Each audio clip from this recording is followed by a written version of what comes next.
Hello and welcome to Vision Economics Academy. Today we will continue with chapter number 3, demand. In the last class we already discussed as to what demand is and what are the factors that affect demand, that is the determinants of demand. We saw what individual demand is, what market demand is, and the determinants of individual and market demand as well. Today we will continue. The first topic of discussion is demand function. It's a relationship between quantity demanded for a particular commodity and the factors that influence it, right? So individual demand curve is the relationship between the individual demand and the factors that affect that individual demand, basically all the determinants of demand.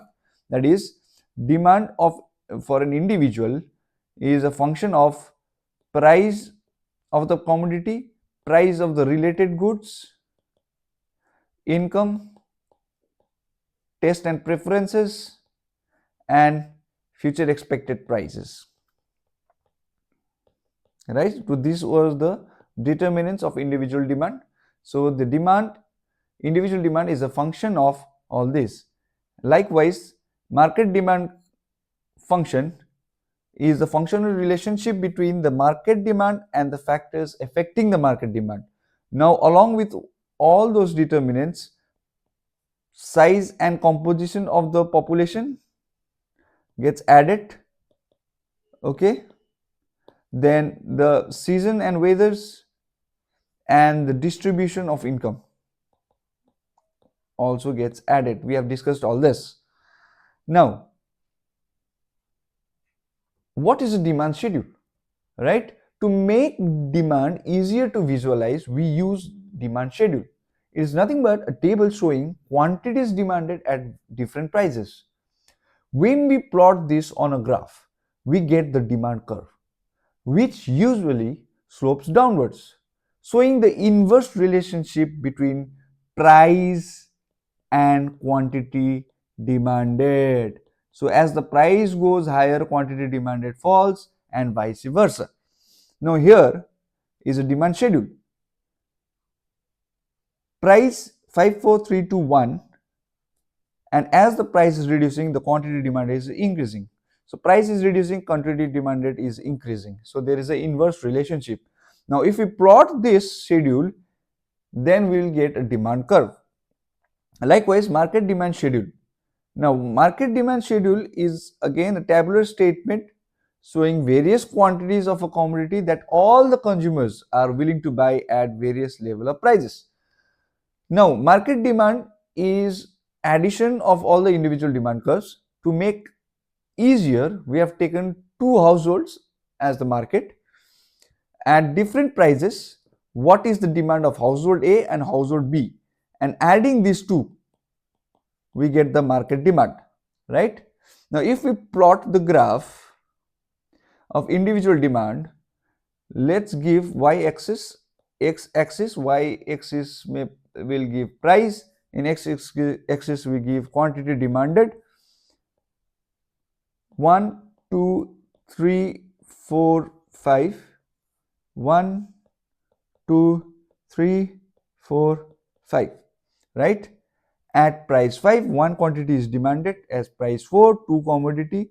As the price is falling, the demand is increasing, showing the inverse relationship, and thus a demand curve is formed.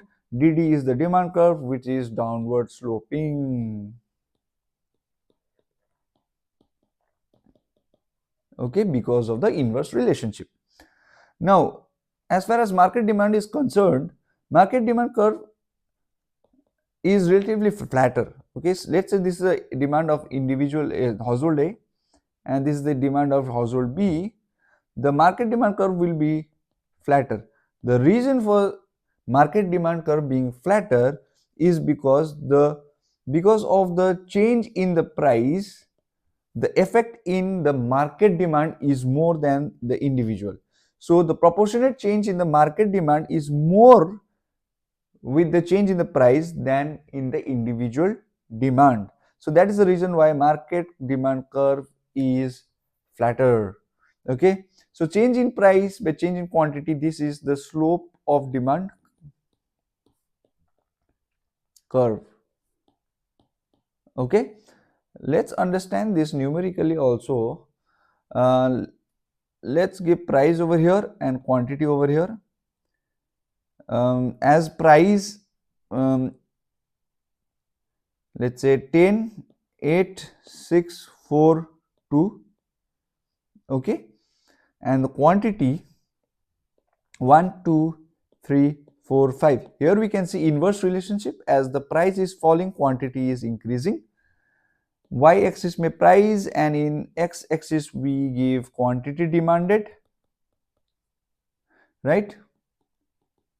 Now 2, 4, 6, 8, 10, 1, 2, 3, 4, 5. Okay, so once we plot this graph, it will come somewhat like this. Now from point A to point B, if we see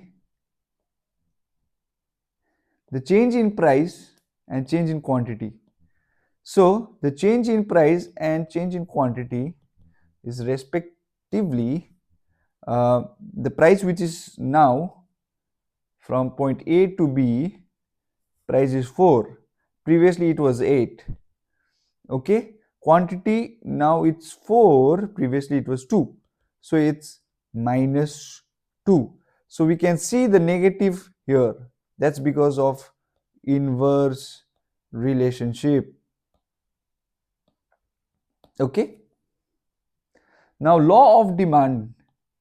Law of demand, one thing is very important, that you have to mention keeping other things constant or ceteris paribus.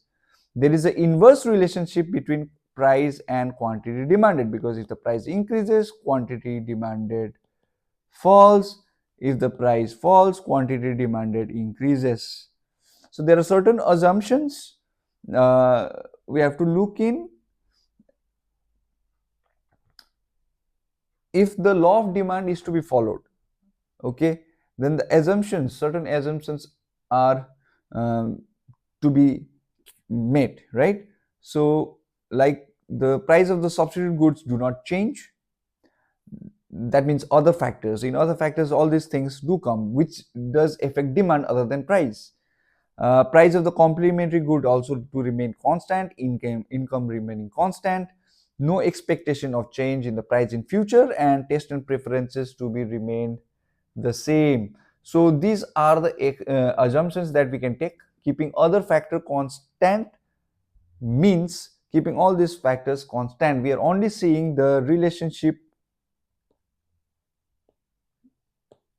between price and demand.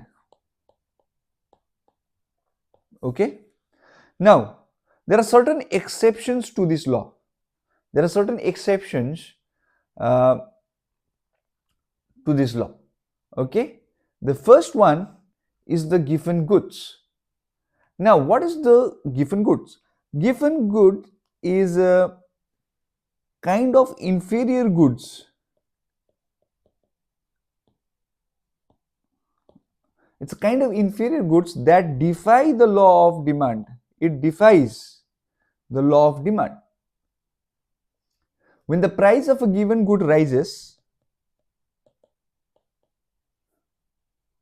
people buy more of it than buying less. This happens because the income effect, that is the loss of purchasing power, outweighs the substitution effect, that is income effect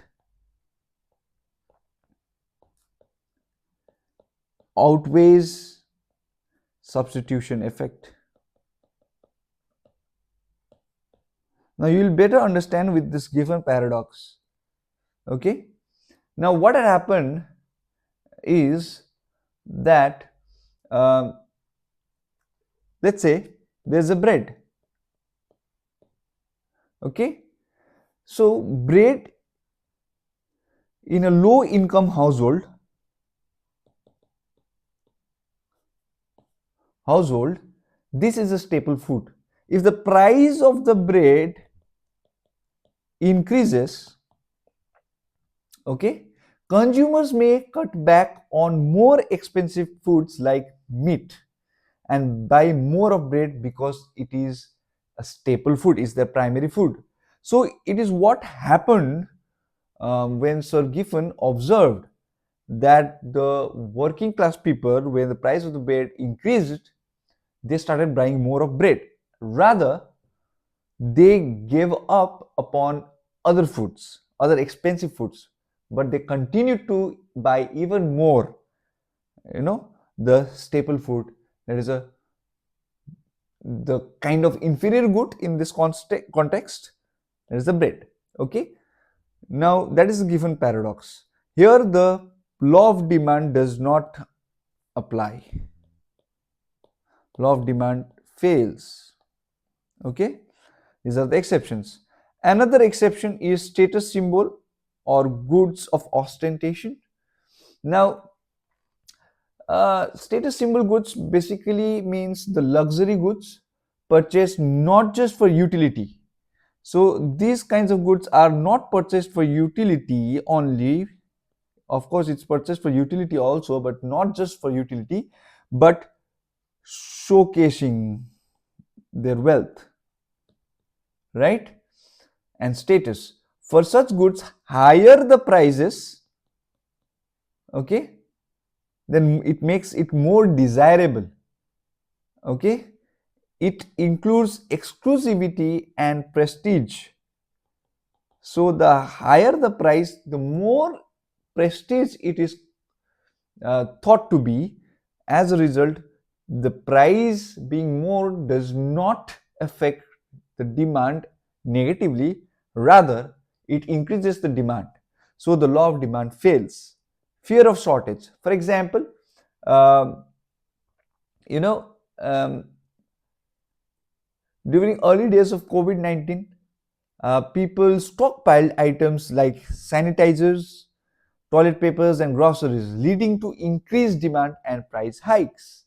So, when a consumer anticipate a shortage, if they um, expect or anticipate that there would be shortage of a particular product in the future, then they rush to buy more of it regardless of the current prices. No matter if the price is increasing, also they will continue to demand more.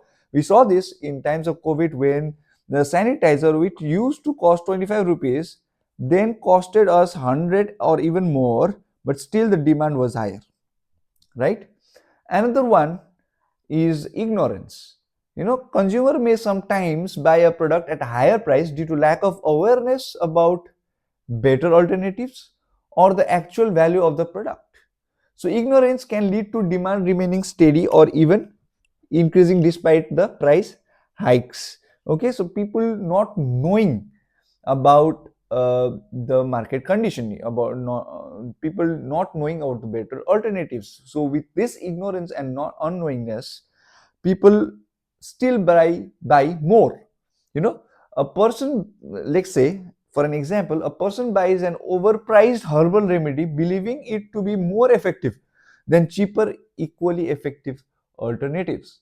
Now people, through ads, through social media, now they keep on trying different things, right? No matter how costly it is, right, they believe it to be more efficient and effective, and without much um, evidence and without much interrogation, they just purchase it no matter how higher the price is. Whether it's effective or not, they still end up buying. Okay, then fashion related goods, often it is driven by the current trend. So when something is in fashion, is in trend, so people would not um, you know prioritize price, they prioritize style, they prioritize style more than the price. Okay, so as a result, even if the price increases, demand may remain high.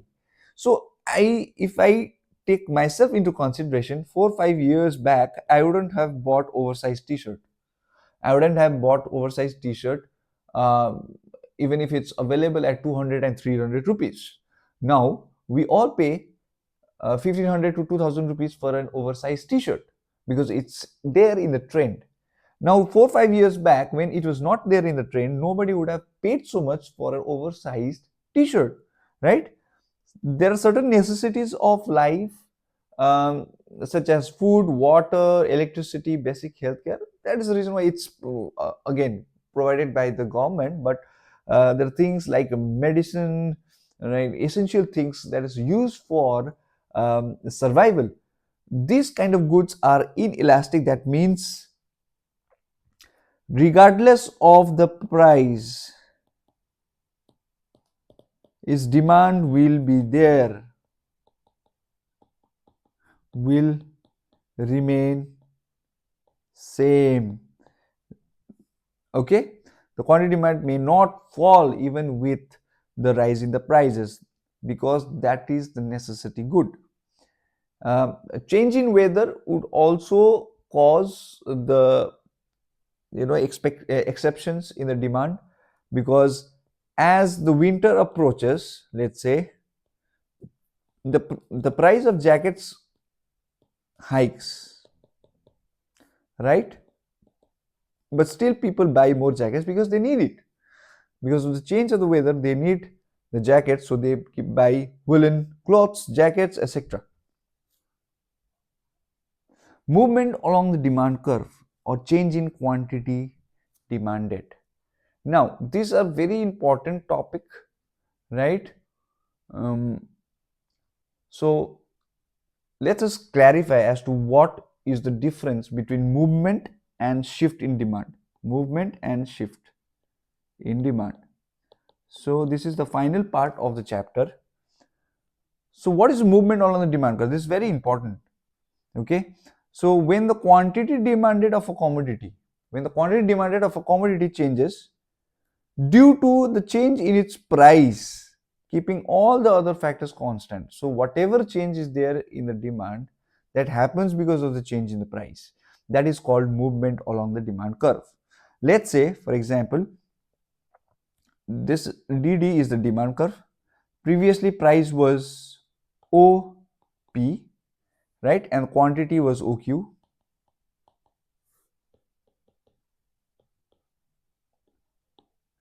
Now if the price falls, the quantity demanded rises to OQ1. So if the price falls to OP1, the quantity demanded rises to OQ1. And similarly, if the price increases to OP2, the quantity falls to OQ2. So here there is being a movement. There is a movement in the demand curve, right? Yes or no? So there is a movement in the demand. Okay.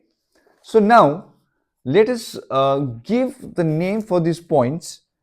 Let's say this as A, this as B, this as C. Now the movement from A to B, is expansion in the demand curve.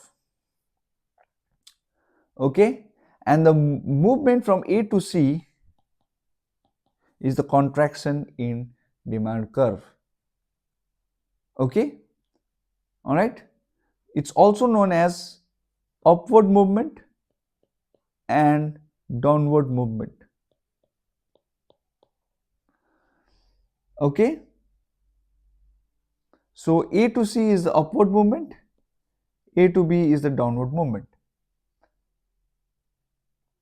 Now shift in the demand curve. Shift in the demand curve is when the demand of a commodity changes due to the change in any other factor other than price. So except price, other factors are changing the quantity demanded. Now here what happens is, here there will be shift in the demand. Okay, like for example, this is demand D, all right, at price OP. Okay, now quantity is OQ.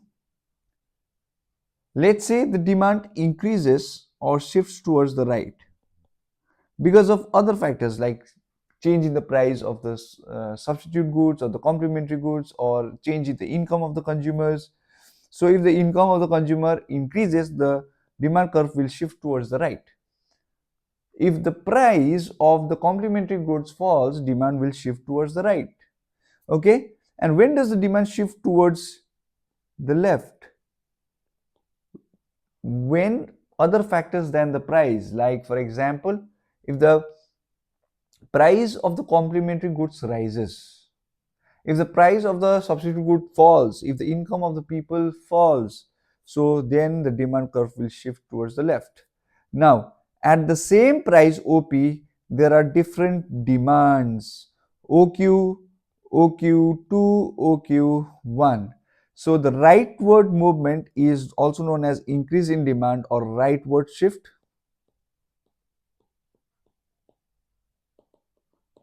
and the leftward is the decrease in demand or the leftward shift.